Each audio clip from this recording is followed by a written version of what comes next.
Hey guys, hope everyone's having a great day. We got a really great topic we're going to go over today, our adrenal glands.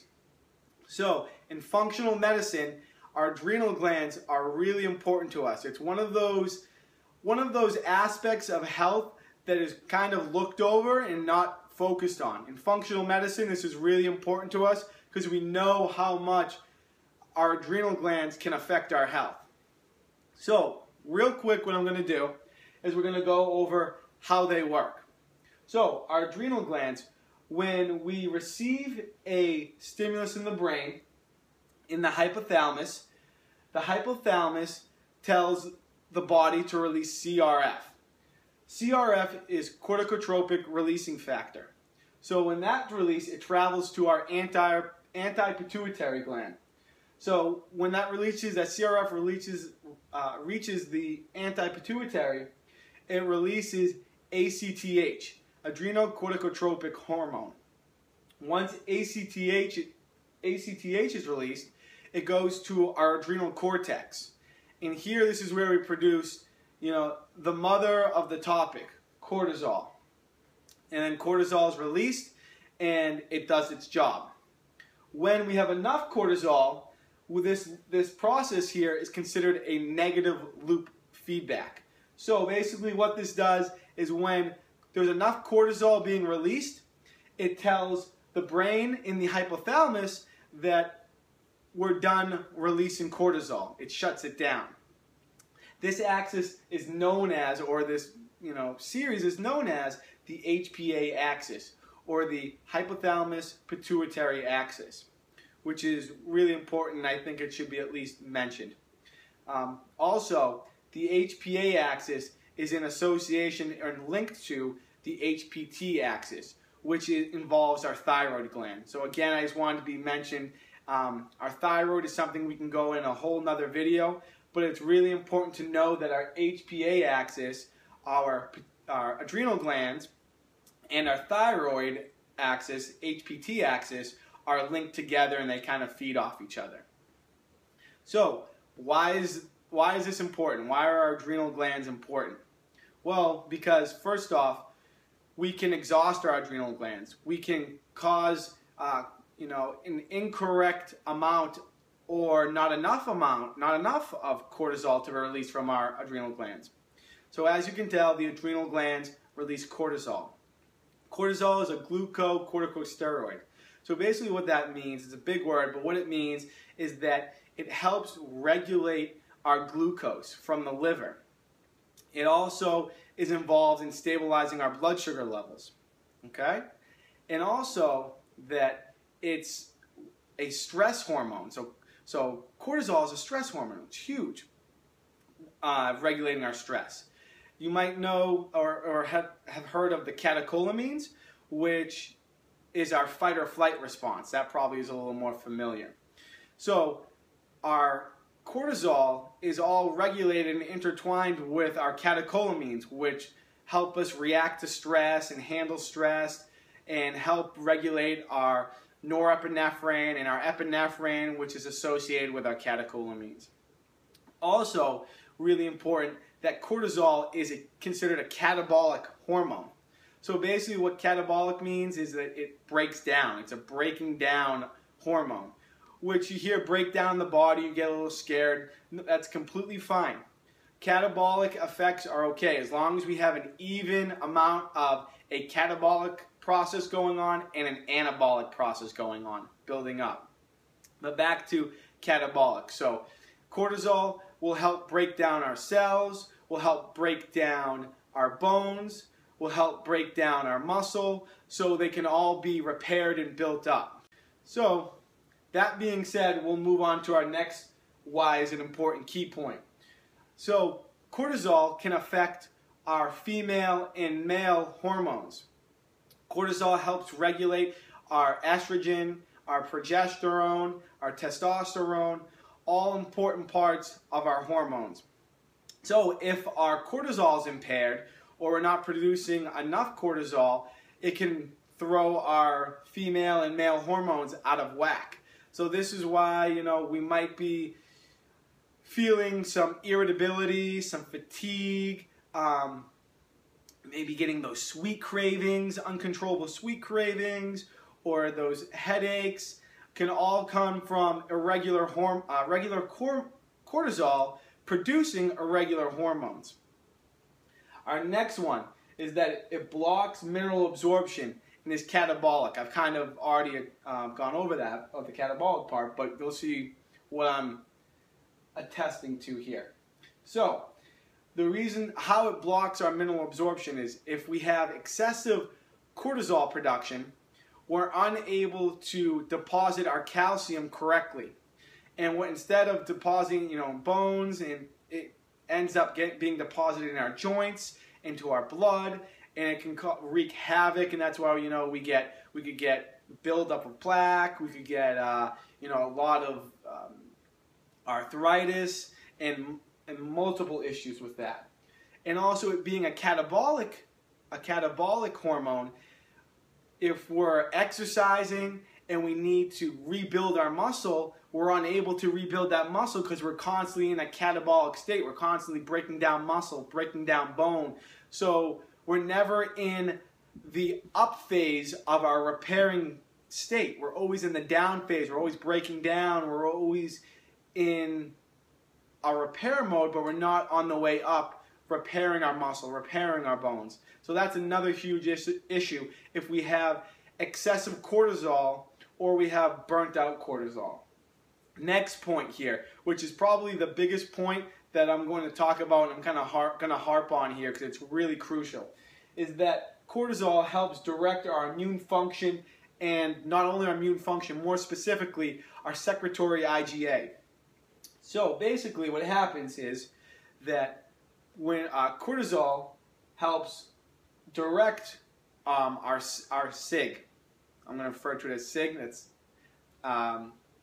SIG-A, that's our secretory IgA.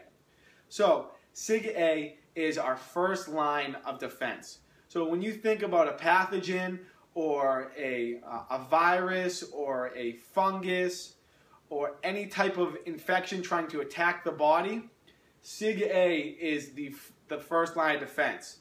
And it basically lines any mucosal lining. So anything that has a mucosal lining, SIG-A is there to help protect. So in the gastrointestinal tract, in our stomach, in our nasal mucosa, in our mouth, in our throat, anything that has that mucosal lining, SIG-A is there.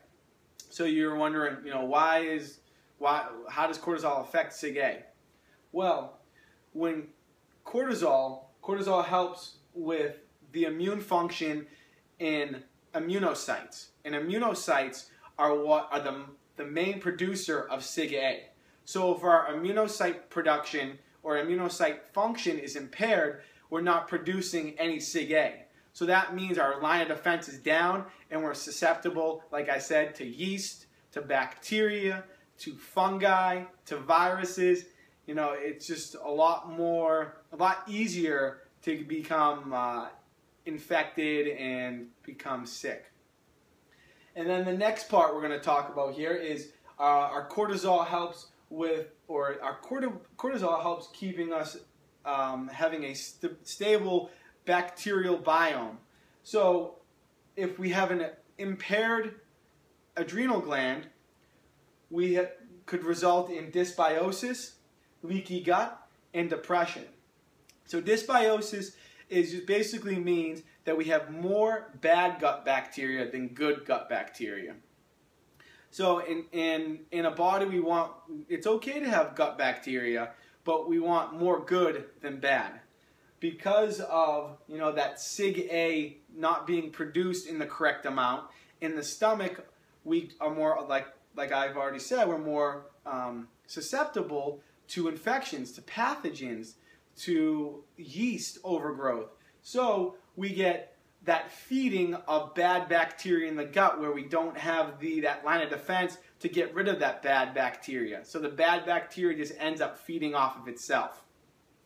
Again, in some of my later videos, we'll talk more in depth about dysbiosis and leaky gut.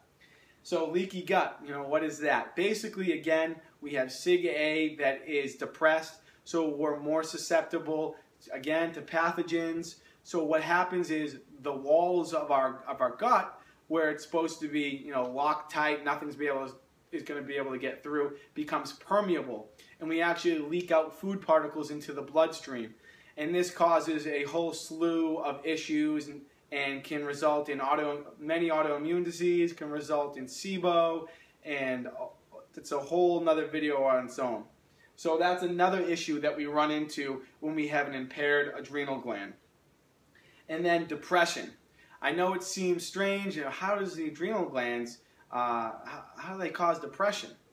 Well, what happens is if we have irregular cortisol levels, we are unable to detox our body correctly, because we're constantly, requiring our liver, which produces glucose into the blood through cortisol. Cortisol production is stimulated, so it says to the liver, time to produce glucose and stabilize our blood sugar.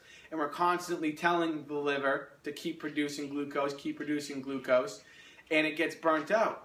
So not only now are we burnt out in producing glucose and having irregular blood sugar levels, the liver can't do its job and do its detoxification, which is also it's meant to do. So now we have an increase of free radicals. So what free radicals are is they're molecules that have an irregular number of electrons. And what it does, it travels around and it takes electrons from other molecules, creating more free radicals. So then, before you know it, we have a plethora of free radical formation, which causes a lot of damage to cells and tissues and DNA, and it just wreaks havoc on our body. So our body's unable to detox all of these free radicals. And then, so what these free radicals do, they also produce toxins and, more importantly, neurotoxins.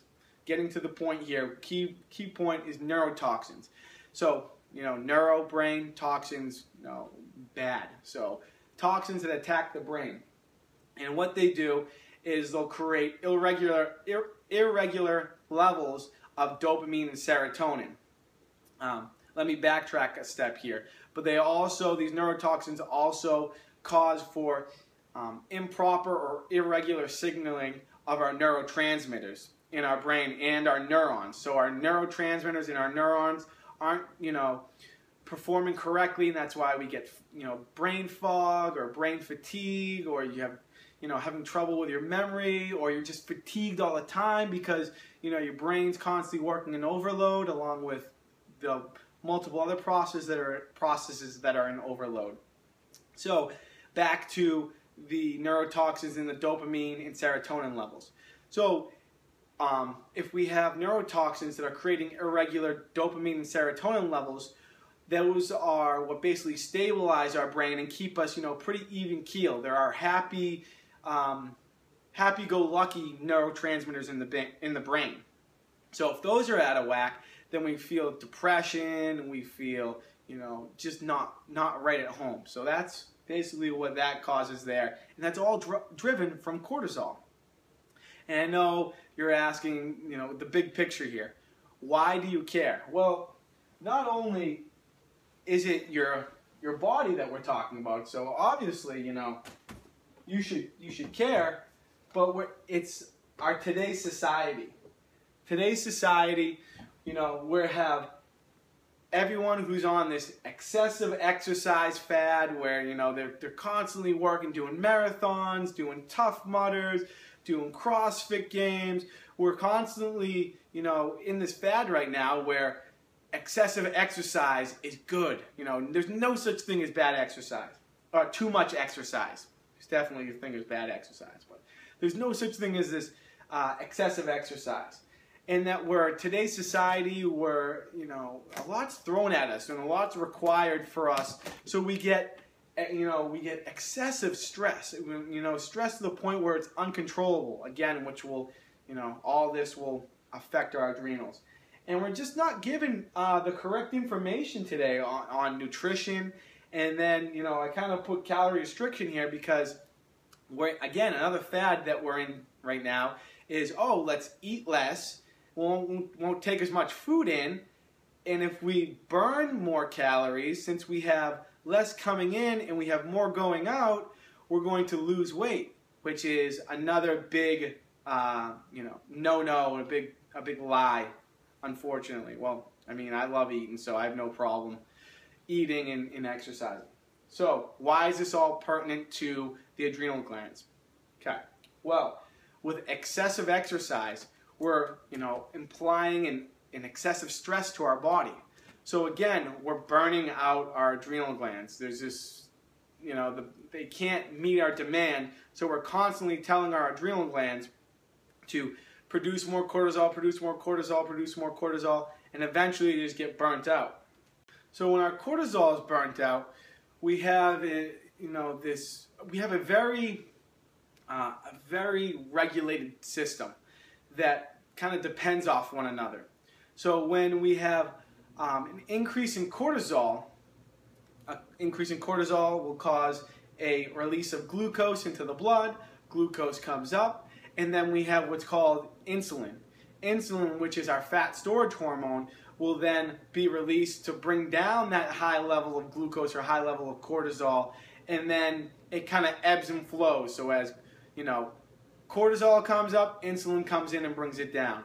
As the cortisol is low, more cortisol or glucose is produced, it comes back up, insulin comes back in and brings it back down. So it's kind of that ebb and flow and just kind of comes up and down, up and down. But again, if we have a burnt out adrenal gland, we either have too much cortisol or even worse, we don't have enough cortisol.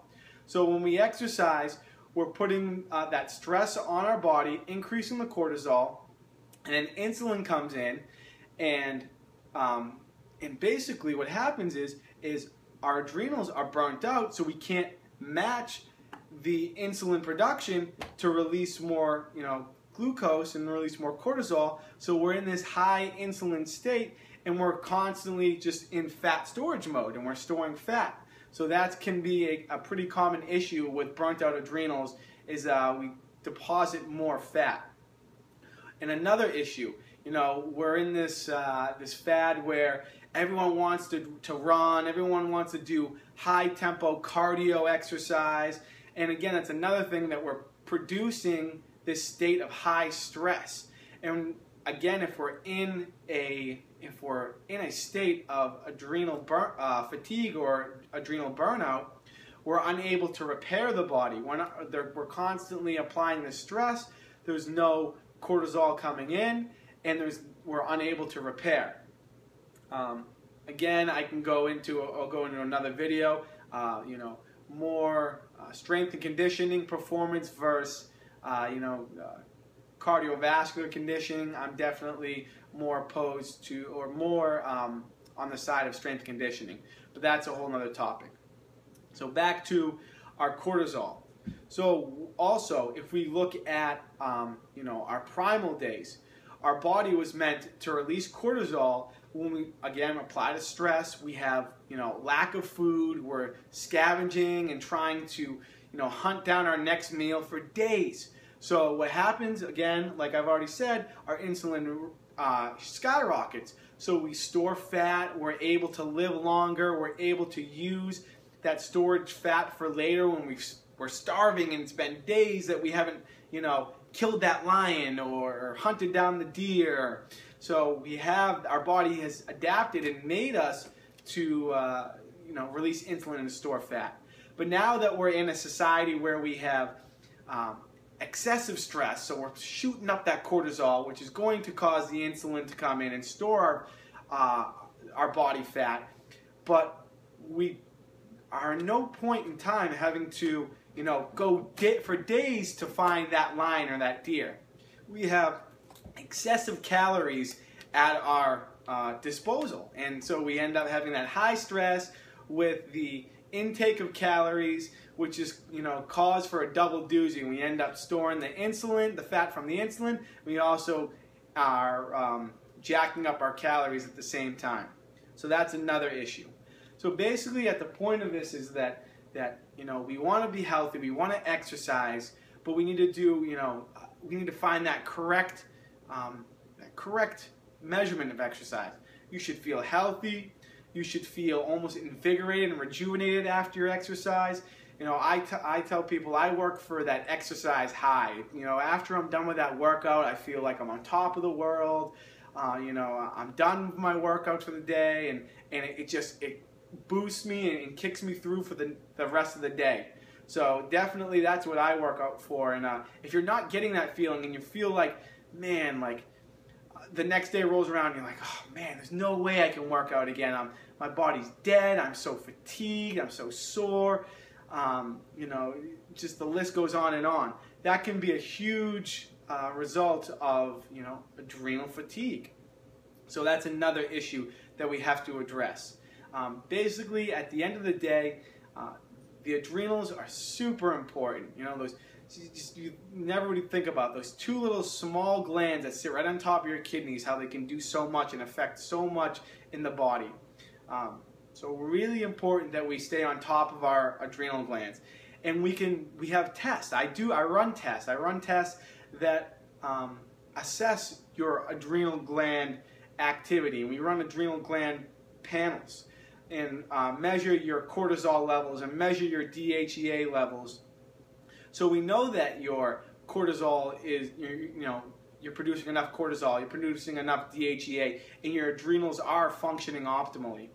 So if that's a question you have, or if you have any questions that pop up about your adrenal glands, or if you want an adrenal panel run and you want a screening done, I have no problem being able to screen your adrenals and come up with a correct regimen and a correct prescription to get those adrenals back on track. All you have to do is reach me at revowell.com, or if you have any questions, just regarding the adrenal glands and some questions, I'd be more than happy to help you out. But if you do decide to, run a panel and take care of your adrenals correctly, and take that big step on getting yourself back into optimal health, I'd be more than happy to help and get you back on track. Again, it's at revowell.com, and following this, we'll have a easy way to break down how to do those labs. You'll receive a kit, and the kit can be pretty overwhelming, and I walk through each step on how to do the lab correctly. Then all you will end up doing is sending the lab back to me, and then I'll go over it from there, and we'll create a prescription, an adrenal prescription, to get you right back on track. So again, guys, if you have any questions, you can find me at revowell.com. Thanks for tuning in. Have a great day.